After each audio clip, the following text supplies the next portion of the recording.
भारत सरकारचं हस्तशिल्प विकास आयुक्त पश्चिम विभागीय कार्यालय यांच्या वतीनं आयोजित राष्ट्रीय हस्तशिल्प विकास कार्यक्रमाअंतर्गत भौगोलिक मानांकन वापरकर्त्यांसाठी एकदिवसीय परिसंवाद आणि चर्चासत्र पार पडलं. याचं उद्घाटन खासदार धैर्यशील माने यांच्या हस्ते करण्यात आलं. यावेळी बोलताना त्यांनी हस्तकला महाराष्ट्राच्या समृद्ध सांस्कृतिक वारशाचं आणि कुशल कारागिरांचं जिवंत प्रतीक असून पारंपरिक हस्तकलेच्या प्रसिद्धीमधून ग्रामीण भागातील रोजगाराला मोठी चालना मिळेल असं मत व्यक्त केलं. पश्चिम विभागात एकूण 61 GI नोंदणीकृत हस्तकला आहेत.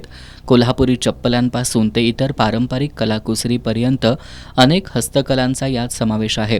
कोल्हापूरमधील हजारो हस्तकला कारागिरांसाठी एकत्रित व्यासपीठ तयार करण्याच्या उद्देशानं येत्या काळात 2 एकर जागेवर सुमारे 200 कोटी रुपयांच्या निधीतून प्रकल्प उभारण्याचे प्रयत्न लवकरच सुरू केले जाणार असल्याचं सुद्धा त्यांनी सांगितलं. जिल्हाधिकारी अमोल येडगे यांनी पुढील 100 दिवसांच्या विशेष मिशन GIच्या माध्यमातून कोल्हापुरातील सर्व चप्पल कारागिरांचे अर्ज भरून घेऊन GI प्रमाणपत्राच्या प्रक्रियेला वेग देणार असल्याचं सांगितलंय. परिसंवादात तज्ज्ञांनी GIचं महत्त्व प्रभावीपणे मांडत पारंपरिक ज्ञानाचं संरक्षण, हस्तकलेचं बाजारमूल्य वाढवणं आणि कारागिरांच्या उपजीविकेच्या संधी अधिकाधिक समृद्ध करणं याबाबत माहिती दिली. कार्यशाळेत मान्यवरांच्या हस्ते कारागिरांना GI मानांकन प्रमाणपत्रांचं वाटप करण्यात आलं.